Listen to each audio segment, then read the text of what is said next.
और यही बात हम सबके परम पूज्य बाबा साहब डॉक्टर भीमराव अम्बेडकर जी ने भी कही।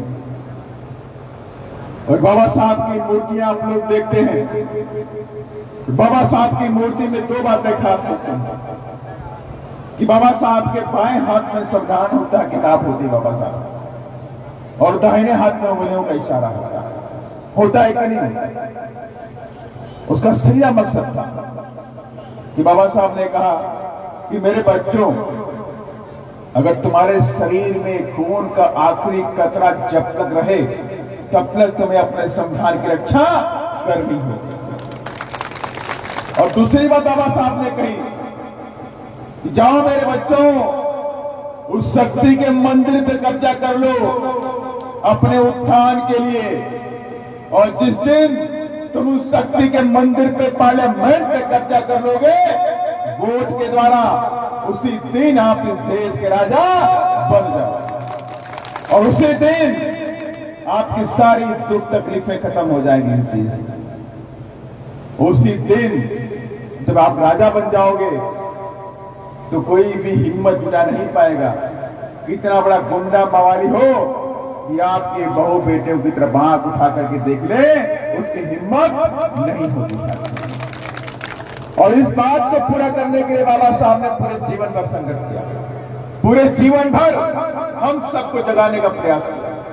और बाबा साहब जानते थे कि मेरा समाज जो दलित है, जो आदिवासी है, जो पिछड़ा है, जो 6,743 जाति में तोड़ दिया गया, और 6,743 जाति में तोड़ा हुआ समाज इस देश में हजारों साल तक गुलाम रहा, इस देश में हजारों साल तक गुलाम रहा। और एक गुलाम समाज इस देश की सत्ता पे कैसे पहुंचेगा? देश आजाद हो जाएगा, अंग्रेज चले जाएंगे, लेकिन जाने के बाद ये गुलामी का दौर कभी खत्म नहीं होने वाला। और इसके प्रयास के बाबा साहब ने हम सबके लिए संघर्ष किया, और बाबा साहब ने अपने जीवित रहते हुए तमाम तरह के प्रयास किए। बाबा साहब जानते थे कि बिना राजनीतिक सत्ता के इनका उद्धार नहीं होने वाला, और इसके लिए बाबा साहब ने सबसे पहले एक डीसीएफ बनाया, डिप्रेस्ड क्लास फेडरेशन बनाया, उसके बाद शेड्यूल कास्ट फेडरेशन बनाया, उसके बाद एक इंडियन लेबर पार्टी बनाई, उसके बाद अपने जीते जी आरपीआई पार्टी की घोषणा भी की।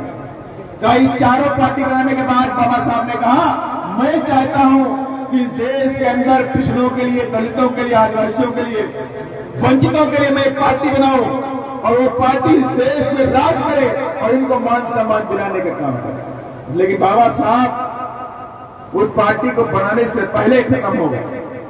बाबा साहब का सपना नहीं पूरा हो पाया, लेकिन मानव श्री कांशीराम साहब ने अपनी नौकरी को छोड़ दिया और कहा कि मैं बाबा साहब के रुके हुए कार्य को आगे लेकर के जाऊंगा और बाबा साहब के सपनों को पूरा करके रहूंगा। और फिर 14 अप्रैल 1984 को बहुजन समाज पार्टी बनाई गई। बाबा साहब की जयंती के दिन बीएसपी बनाई गई, और उस दिन से बीएसपी पूरे देश में काम करते हैं। उसी दिन से बीएसपी दलितों के लिए काम करती है, उसी दिन से बीएसपी आदिवासियों के लिए काम करती है, उसी दिन से बीएसपी सर्व समाज के गरीबों के लिए काम करती है, पिछड़ों के लिए काम करते हैं, उनके हक और अधिकार के लिए काम करते हैं। और आज पूरे देश के अंदर आज सब लोग चाहते हैं कि 2024 में आदरणीय बहन जिस देश की गद्दी पर बैठना चाहते हैं। और मेरी समझ से ऐसा कोई भी व्यक्ति नहीं होगा जिसके मन में, जहन में, दिमाग में इस बात ना आती हो, सपने में बात ना आती हो कि काश मेरी बहन जिस देश की गद्दी पर बैठे। मानते हैं कि नहीं मानते हैं आप लोग? ऐसा कोई भी व्यक्ति नहीं होगा जिसके मन में बात नहीं हो।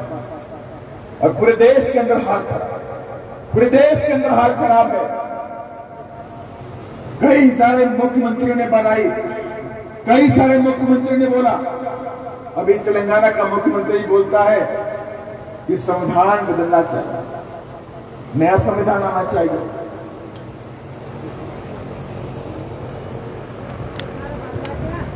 तेलंगाना का मुख्यमंत्री बोलता है संविधान बदलना चाहिए।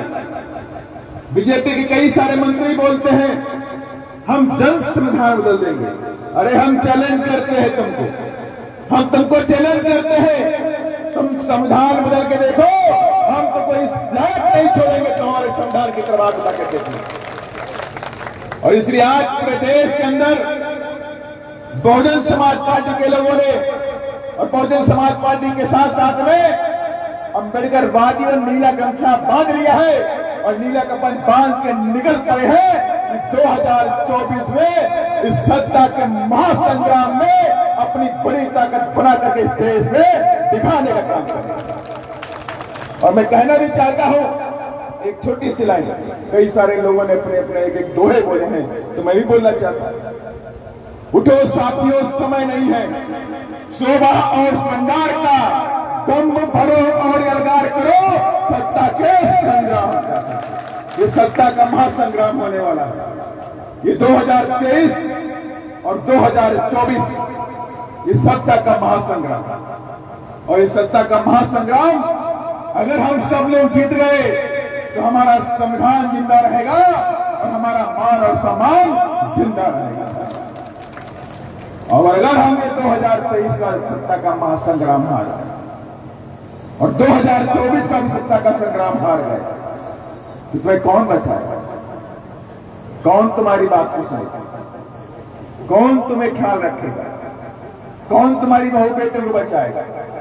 आए दिन गुंडे मवाली प्रदेश के अंदर आपको पता है, आए दिन गुंडे मवाली हमारी बहू बेटे के प्रभाव उठा के देखते हैं, उनको बेइज्जत करते हैं, स्कूल के अंदर बेइज्जत करते हैं, हॉस्टल में बेइज्जत करते हैं, गांव से निकल के स्कूल जाती है तो रास्ते में बेइज्जत करते हैं। कौन बचाएगा? दिन दहाड़े रहीवार में गोली मार दी जाती है, दिन दहाड़े डोर पे गोली मार दी जाती है, कौन बचाएगा? अगर पानी बच्चा पीता है मटके से निकाल के गोली मार दी जाती है। आपको पता भी हो, ये शिवपुरी घटना है। 2 बच्चे पानी पीने के लिए गए थे किसी के टेम्पल पंप के ऊपर। टेम्पल पंप के मालिक ने 2 बच्चों को, 10 से 12 साल के 2 बच्चों को लाठियों से पीट के मार डाला। और उसी शिवपुरी के अंदर एक दलित समाज का बच्चा पानी लेने गया था, किसी के नल को छू लिया तो नल के मालिक ने ऊपर से गोली घर से मार दी। अरे कौन बचाएगा? पानी के लिए तुम्हें गोली मारी जाती है, मुंह चखने पे गोली मारी जाती है, अच्छे कपड़े पहनने पे गोली मारी जाती है, तो तुम्हें कौन बचाएगा? दमोह के अंदर आपको पता है किस तरह से होली दिवाली के दूसरे दिन घमंडी अहिरवार के परिवार को गोली से मार दिया गया, छलनी कर दिया गया। मैं घर गया, छतरपुर में गया, अभी घटना आपके पता है। छतरपुर में दलित दूल्हा घोड़ी बैठ गया तो उसे ईंट पत्थर से मारा गया। दलित घोड़े बैठेगा, ईंट पत्थर मारोगे?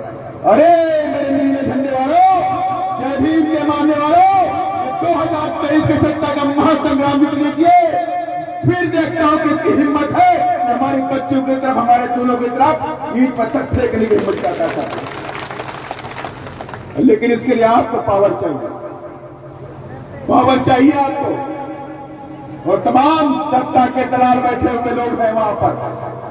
चुनाव में आएगा तो तमाम लोग आएंगे, तमाम दोहरे आएंगे, तमाम अहिरवार आएंगे, तमाम जाटव आएंगे, तमाम बंसकार आएंगे, तमाम मसूर आएंगे और आपसे बोलेंगे बीएसपी को वोट मत दो। बोलते कि नहीं बोलते हैं? बीएसपी को वोट मत देना।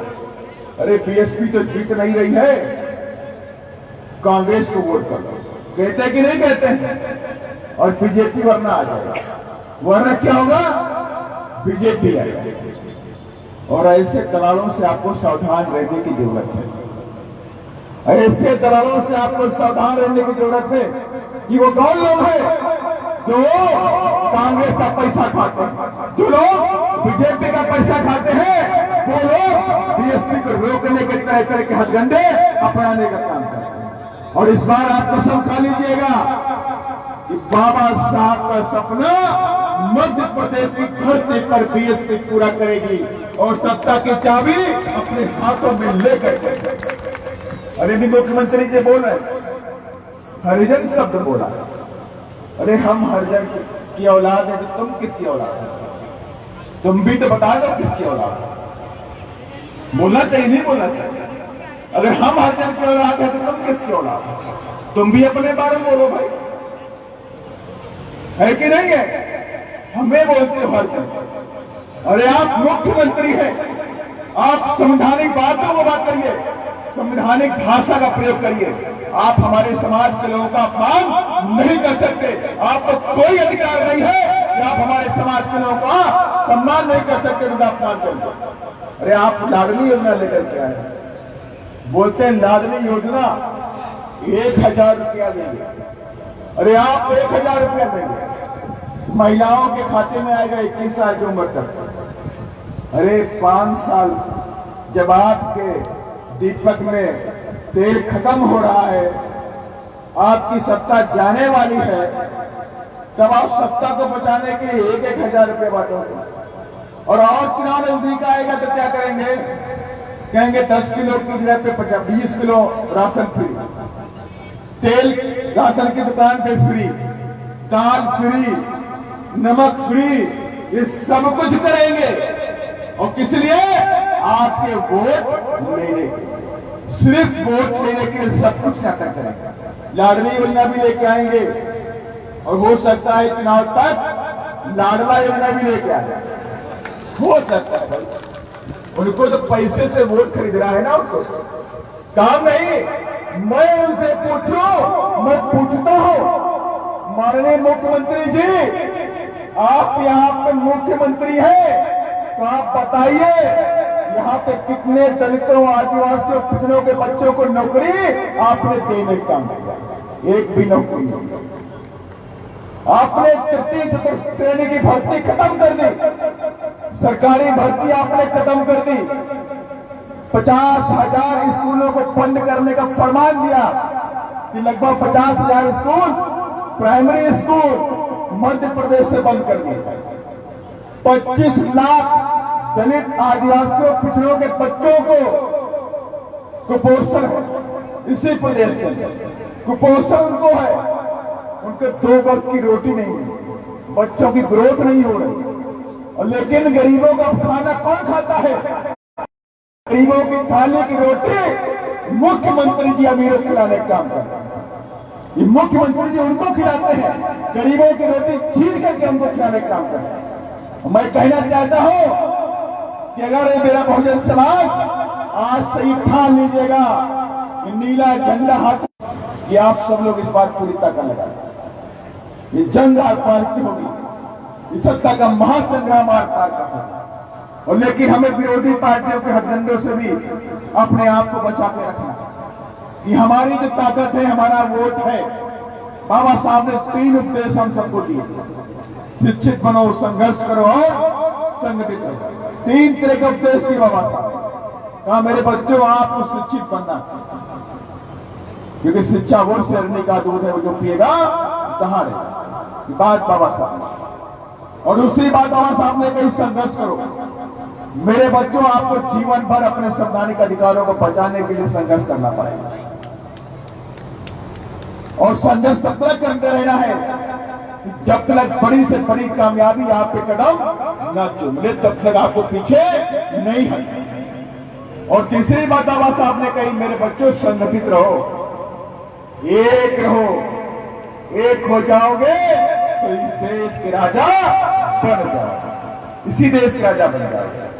और यही बाबा साहब का, और कोई सपना बाबा साहब का नहीं। बाबा साहब का इसी सपने, बाबा साहब के 4 बच्चे शहीद हो गए, इसी सपने में बाबा साहब के पत्नी रमाबाई शहीद हो गई। साहब के कदम कभी नहीं रुके। और ऐसे हमें भी लोगों को रोकना नहीं है, कितनी भी बड़ी सामने चुनौती हो। और इस बार सत्ता के महासंग्राम को जीत करके नीला झंडा भोपाल में विधानसभा के अंदर लगा देना। और इतनी ताकत बनानी है, इतनी ताकत बनानी है। हो सकता है हम सत्ता के में पूर्ण बहुमत से ना जाए, लेकिन इतनी ताकत बनानी है कि बिना बीएसटी की चाबी के वहां की ताला भी न खोले पाए। जब बीएसटी चाबी लगाएगी तभी तक न खोलेगा। और इसलिए मैं आप सबसे बोलना चाहता हूं कि वोट हमारी ताकत है। हमारे पास जो भी है वो हमारा वोट है। और ये आपका एक एक वोट माने बहन जी की ताकत बनता है, बहन जी की ताकत बनता है। और आज भी दलितों, आदिवासियों, वंचितों, गरीबों की आवाज, एकमात्र आवाज इस देश के अंदर है तो हमारी आदरणीय बहन कुमारी मायावती के साथ। अभी आपने देखा होगा बिहार के अंदर एक दलित कलेक्टर था आंध्र प्रदेश का, जिसका नाम था जी कृष्णैया। और जी कृष्णैया बिहार में कलेक्टर की पोस्ट पे था, उसको गाड़ी से खींच करके मार दिया। दलित था इसलिए मार दिया। उसको गाड़ी से खींचा गया, उसको पीटा गया, लाठियों डंडों से पीटा, उसकी मौत नहीं हुई। फिर उसके सीने पे बैठ करके उसके चेहरे पर ईंट पत्थरों से कुचला, उसकी मौत नहीं हुई। उसकी हाथों की नब्ज को देखा, ये भी मरा नहीं है। उन्होंने क्या किया, रिवाल्वर से उसकी कान पे कनपट्टी पे गोली मारी। दलित आईएएस की मौत हो। जिसने मारा था उसको लोअर कोर्ट से फांसी की सजा सुनाई गई। पैसे वाला आदमी था, नेता नगरी वाला आदमी था। हाई कोर्ट में गया, हाई कोर्ट में उसकी मौत की सजा उम्र कैद में बदल दी गई, उम्र कैद दे दी गई उसको। लेकिन क्या हुआ, बिहार में कांग्रेस की सरकार, बिहार में नीतीश कुमार की सरकार, बिहार में तेजस्वी यादव की सरकार ने उसी अपराधी को छोड़ने का काम किया जिसने दलित कलेक्टर को मारने का काम किया। उसको बाइज्जत बरी कर दिया।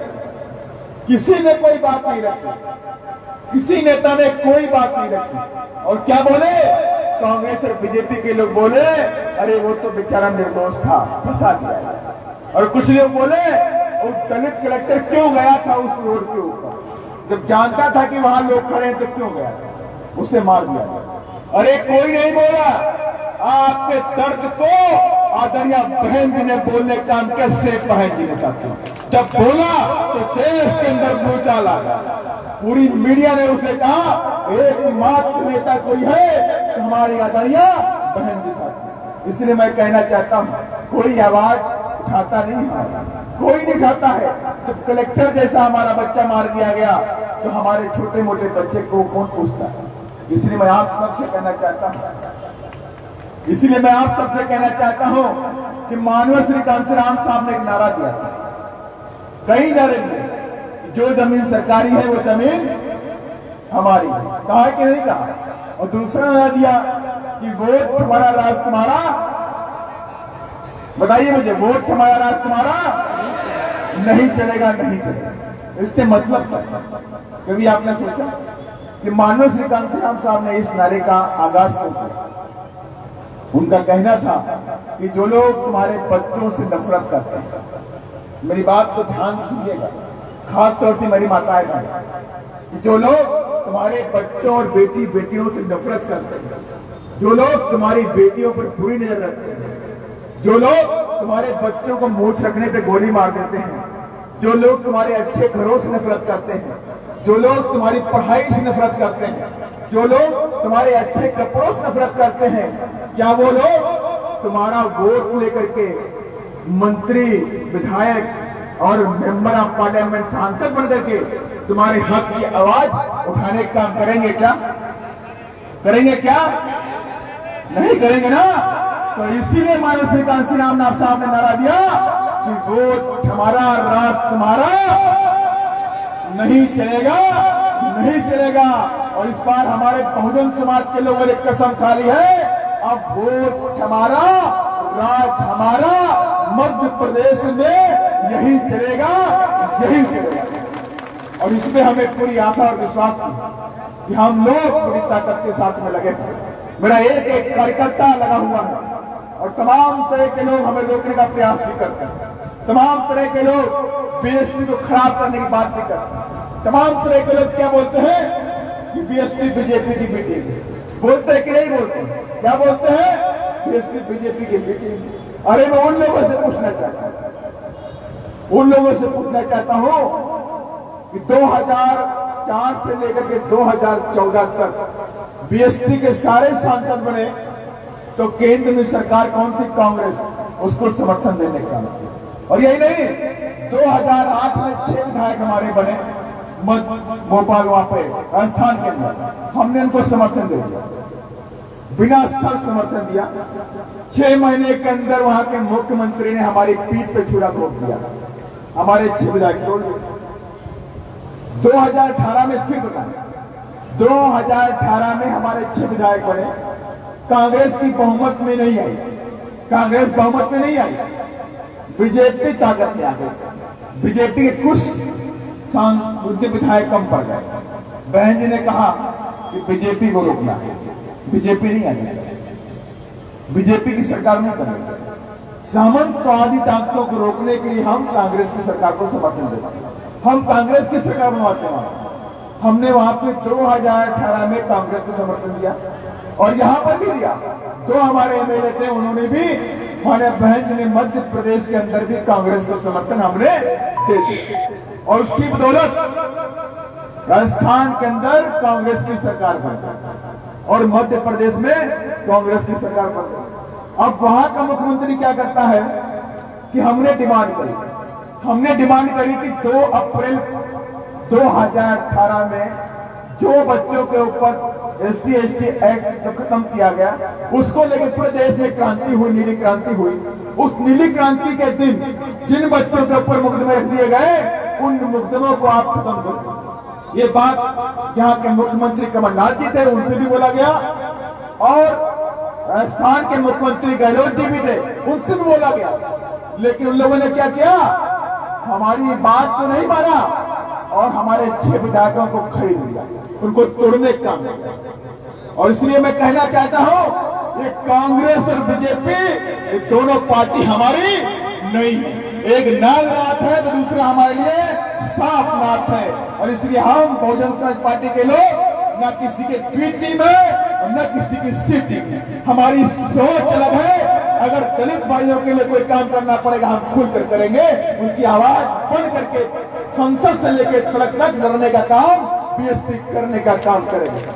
और इसलिए आप सभी लोगों को किसी के बहकावे में नहीं आना है और पूरी ताकत के साथ में 2023 में बीएसपी का चुनाव चिन्ह क्या है, बीएसपी का चुनाव चिन्ह क्या है, मैं माताओं बहनों से पूछना चाहता हूं, बीएसपी का चुनाव चिन्ह क्या है? आवाज नहीं आई। अरे बहन जी हाथ की तो पूरा देश हिल जाता है। बोलिए, बीएसपी का चुनाव चिन्ह क्या है? हाथी। मेरी तमाम मेरी माताएं बहनें, मेरे छोटे छोटे बच्चों को आज पूरे देश के अंदर ये मालूम है कि उनका मान सम्मान है तो बीएसपी का हाथी है। यही हमारी ताकत है, यही हमारा मान सम्मान है और यही बीएसपी का हाथी निशान, यही हमारा अभिमान है।